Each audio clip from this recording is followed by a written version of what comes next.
din fare mirë, kase në një farë mënyrë taktikisht ata dëshirojnë që problemet ti krijojnë probleme në një farë mënyrë edhe amerikanëve në gjitha pjesët e globit, qoftë në hemisferën perëndimore atje me rastin e Venezuelës apo me Grenlandën apo në të ardhmen ndoshta edhe me Kanadën. Edhe sidomos tashme intervenimin që një lloj para përgatitje për goditje të Iranit. Dhe mendoj që në këtë drejtim ata dëshirojnë të lodhin amerikanët në farë mënyrë në shpërndarjen e asaj që mund të njihet si grumbullim i të gjithë atyre aspekteve që amerikanët sot dëshirojnë ta kontrollojnë, jo vetëm në sferën perëndimore, por edhe pjesë tjera. Prandaj në Ballkan rust din fare mirë që mund të arrihet një dëll, dhe është ajo citate që e shpreh ju me vend i Lavrovit në një brifing për shtyp ku me mediat dhe ku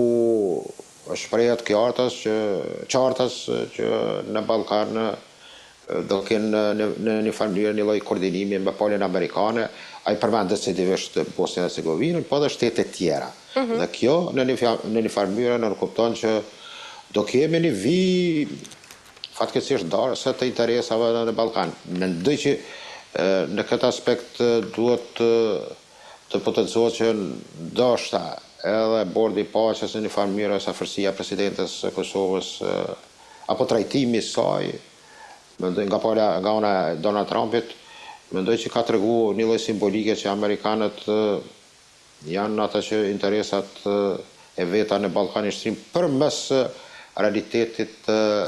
të faktorit shqiptar në Ballkan. Në fakt, zoti Bilali, ashtu si e thatë edhe ju, Serbia dhe Bosnia përmendin si bastione kryesore të ndikimit rus përmes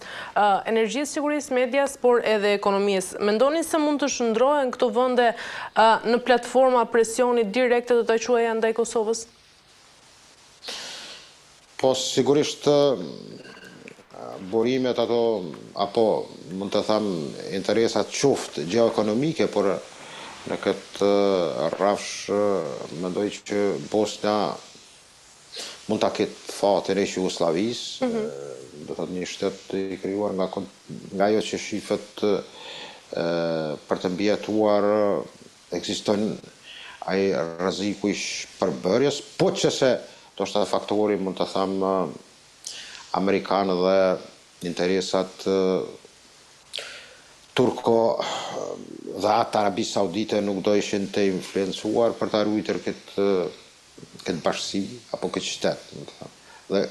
kjo mund të jetë sigurisht që kemi një situatë me të cilën mendoj që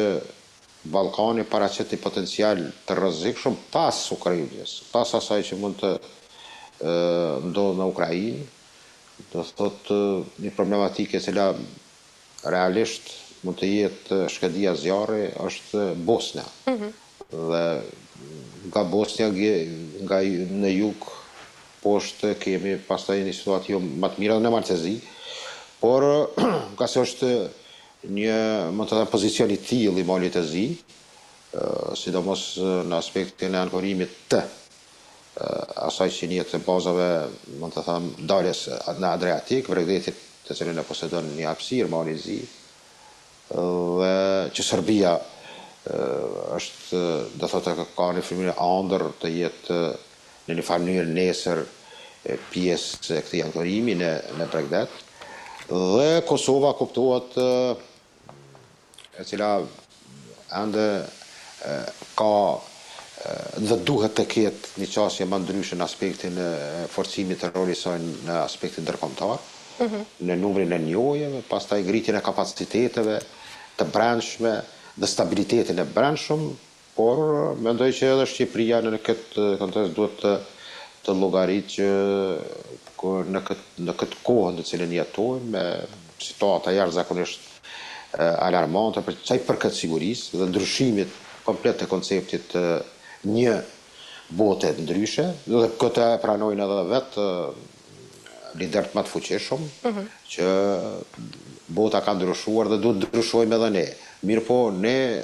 kemi ato problemet të cilat janë më specifike në raport me fqinjet tanë, të cilat kanë apetitin, këtë rast me Serbinë, të cilat mund nesër të paraqiten rrezik për substancën tonë. E shërë, zoti Blali, nga ana tjetër, a rrezikon Kosova të mbetet jashtë radarit strategjik të perëndimit pasi Europa tashmë përballet me kriza të shumta si Ukraina, Gaza, Groenlanda, ndërkaq që Ballkani mbetet disi i zbet? Është vështirë të thuhet që a mund të jetë jashtë orbites apo radarëve të interesit evropian, apo edhe perëndimor përgjithësi. Meqense në një qasje të kontveshtrimit të polit apo të aleancës veriatlantike, por edhe interesat dhe civilizimit perëndimor ka qenë unison deri vonë, por tash kemi një ndryshim radikal dhe mendoj që duhet të ndajmë dy aspekte, ato që nënkupton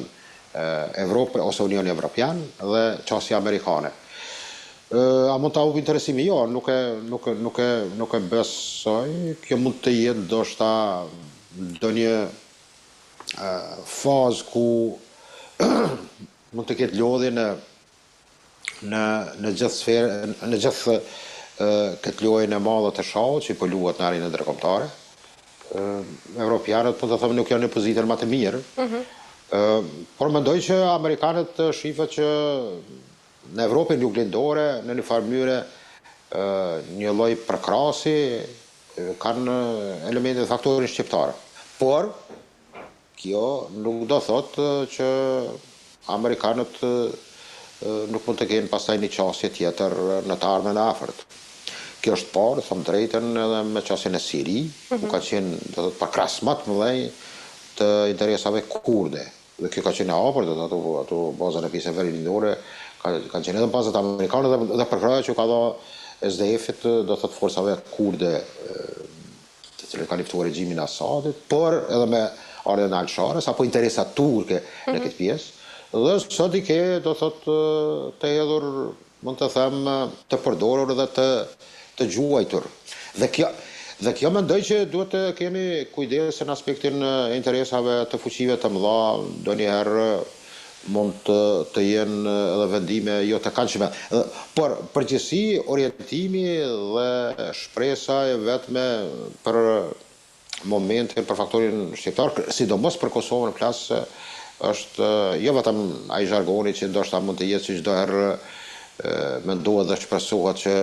shpresa jone vetë mund të jetë kjo, e vërteta që ndron ashtu, por duhet të kemi kujdes që nesër mund të jemi ndoshta ose edhe me një insistim të një marrëveshje apo përfundimin e dialogut Kosovë-Serbi mund ta servohet diçka që me këngulje nga miqtan mund të jetë një lloj presioni. Zoti Bilali, nga ana tjetër, raportet tregojnë se Rusia synon të mbajë Serbinë larg perëndimit duke bllokuar kështu dhe normalizimin me Kosovën. Mendoni se jemi përballë një strategjie të qëllimshme për ta mbajtur disi konfliktin të ngrirë? Po, kryesisht Rusia ka arritur, ose edhe politika serbe ka arritur që të çështjen e nisit, industrisë e naftës e Serbi, ta rikthej dhe të shes aksionet e Gazpromit, pastaj asaj kompanisë ruse Naftol, e cila ka qenë një përqindje kështu me ato aksionet shtetërore në Serbi. Dhe ka rritur që do të ta gjejë një kompani në Hungari dhe ta bëj, do thotë këtë ndryshim i cili më në farë mënyrë mund të jetë vetëm ndryshim i emrit, i firmës, por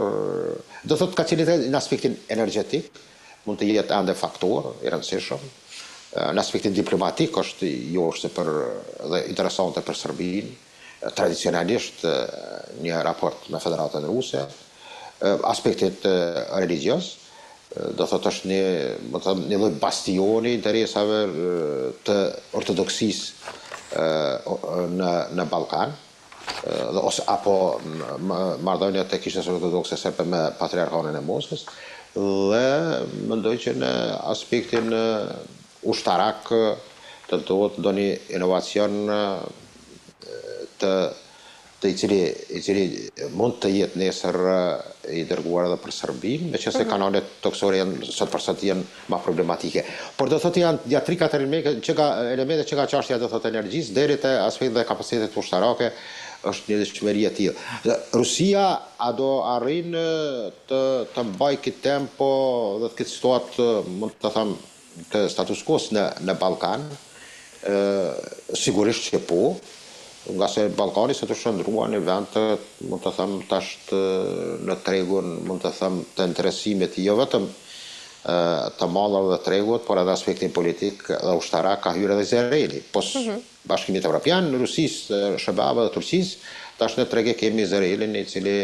tenton ta tregojë fuqinë e vet në këtë pjesë. Meqense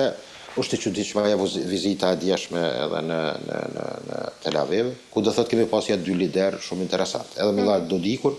nga Republika Entiteti Serb, por edhe Edi Ramën nga Shqipëria. Dhe kjo mendoj që ka qenë një lloj rivaliteti me të cilën në disa raste ka qenë situata të çuditshme, por sidoqoftë mendoj që interesat ruse në Ballkan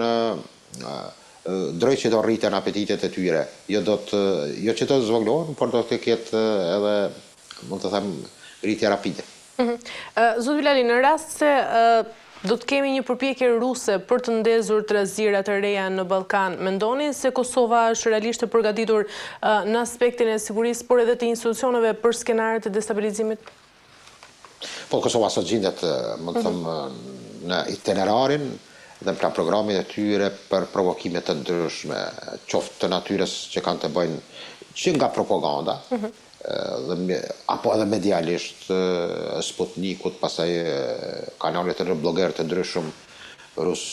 apo edhe serb që bashkëpunojnë me institucione me cilat do thotë kanë një farë lidhshmërie